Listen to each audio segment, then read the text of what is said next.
Well, howdy do. I'm Tom the Bear Whisperer, and I thought, well, as long as I was on the theme of reds, I've got a couple here that I'm trying to weed through too that are getting close to past their prime. Is from Springfield Brewing Company. This is their spring seasonal hop lobster. Since we're talking about reds, I had the Table Rock Red with 6%.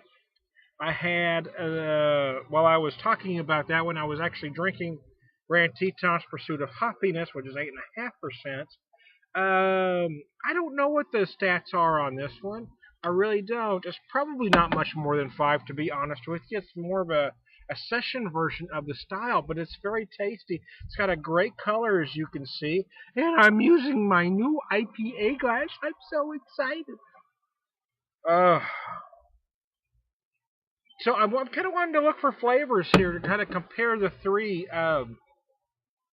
The Table Rock was the maltier of the two. That's probably because the Grand Teton was so big on the hop end. Uh, if I was to guess the IBUs on the Table Rock, because they don't give it to me, is 6%. I'm going to guess that it's probably, I'm going to say 50 to 55.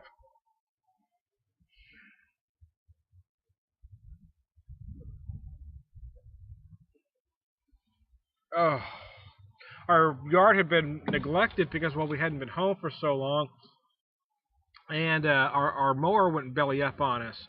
So, shit happens. So we had to go out the other day and buy a new mower.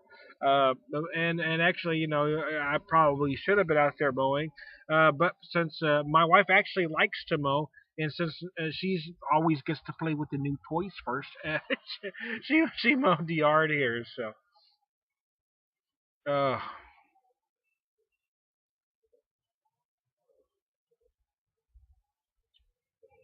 this is nice. It's got light. It's kind of like a smaller version of the Table Rock, a similar note. I do like this beer though because it has that real big hoppy finish for a lighter beer. I'm guessing it's probably close to 5%. I'd be surprised if it's much more. IBUs, I'm gonna guess at 35 to 40, and I could be wrong. I'm not an expert, but that's what I'm guessing. But it feels really good. It's just a nice, tasty beer. It's funny. You're talking the grieving process is very odd. It's funny the things you remember. I remember an old Bones episode where Sweets was talking about the grieving process. He's talking about how he thought some folks were faking their grieving because grieving is intermittent. It comes and goes. It's not constant. And he is so right. I never thought about that until you're going through something that's just that gives you this constant pain. That there are moments when you can laugh about things, where you can be happy. For me, I can do my videos, and then certain things happen periodically throughout the day. Something will trigger a memory, and automatically you start crying, or makes you sad. Uh,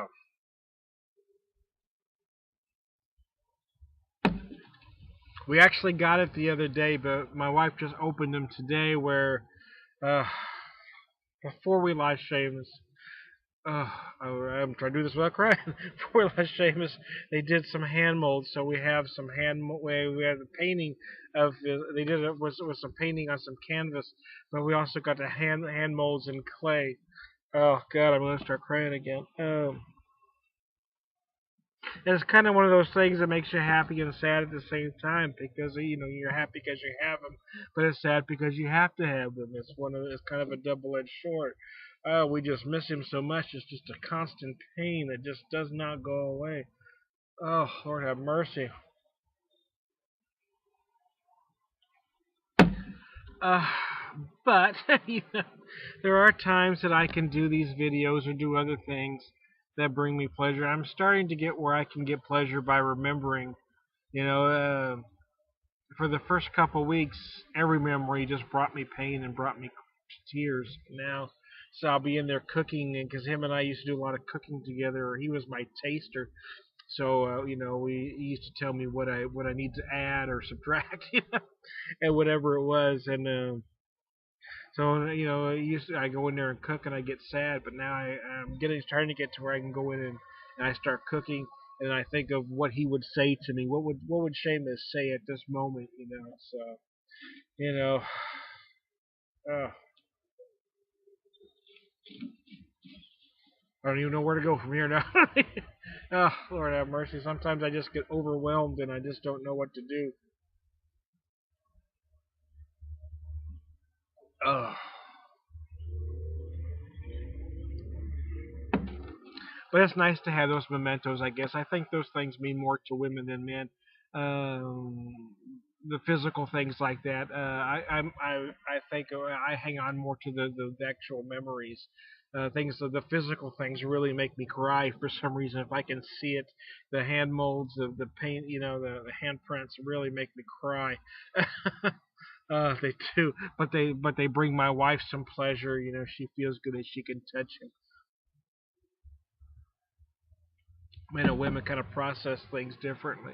We both have different triggers that make us cry at different times for different reasons. So, anyways, back to the beer. Yes, yeah, it's the conversation just kind of goes one way, and then, anyways, I've digressed. Oh, wow.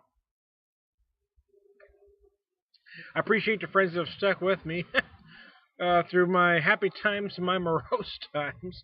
Oh, Lord have mercy. This is a fine beer. It's funny. I talk about beers and styles, and this is why I'm not a fan of grades, letter grades or number grades. Well, that's a 96. Well, but what is your criteria for that? Well, I don't know. I just pulled that number out my ass. Because 90%, probably even more than that, of most reviewers don't have a set criteria. They're looking at a beer, they're taking a taste. They don't have a sheet down there saying, they're not like Olympic judges. They're not marking, okay, that's a point, that's a point, that's a half a point off for this, that's a half a point. They're not doing that. They're just taking a drink. Oh, well, that's a 96. That's a 95. This is an 82. They're just pulling numbers out their ass. Almost all of them. I won't say all of them. There may be a couple professional ones out there. But most of them are just chucking numbers or grades out there. Well, it's an A minus for me. I don't do that because here I've had 3 reds today. The Hop Lobster, Pursuit of Hoppiness, the Table Rock Red, that were all reds and all completely different. Theoretically the same style, but not, because they're all 3 beers trying to do 3 completely different things. This is why I do not. I eat a donut. I do not. This is why I do not give grades. I am not a fan of it. I don't think it's a good idea. Unless people can not only use criteria, but show me what it is. Show me their sheet. Show me what they're using. How did you actually get to that beer being a 98, or how did you actually get to that beer being a 65? More to the point, because some beers I think get hammered for no reason. I'm thinking, how did that beer get to be a 6? I want you to show me, other than you just got pissed off for some reason. Unless you can show me that actual piece of paper, your actual criteria that you use every time, not just for every beer, but for every particular style, because every style is different. So you can't use the same criteria for every beer. You have to break it down per style. So I want to see what you use for Pilsners. I want to see what you use for Bocks. I want to see what you use for IPA. If you can't do that, your letter grade, your number doesn't mean squat. And I like to see other guys that do beer videos like me stand up and say the same thing. Because there are people that are trying to be taken seriously by popping numbers at their ass that have no reason for popping those numbers.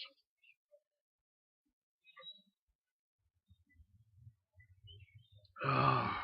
Like how sometimes I go from this, I'm joking, and then I'm serious. I'm talking about Seamus, and then I start hammering on about. You know why I do that? People say I ramble. My critics say I ramble. But if you're at a bar, this is where conversations go. They'll go one way and the other, and maybe we'll be talking politics. I never talk politics on these segments because I can go. But that's what happens in a pub. It goes 100 different directions. I am being serious though, without trying to be mean to anybody out there. There are some that do it better than others, but unless you have a set of criteria that you use every time for each particular style of beer, your number, your grade isn't serious, and it shouldn't be taken serious. So, hey, I'm Tyler Beer Whisperer. Now I've talked for 10 freaking minutes. I'm going to get out of here. Hey, this is a Hop Lobster. This is my 3rd red of the day and my last. Goodbye.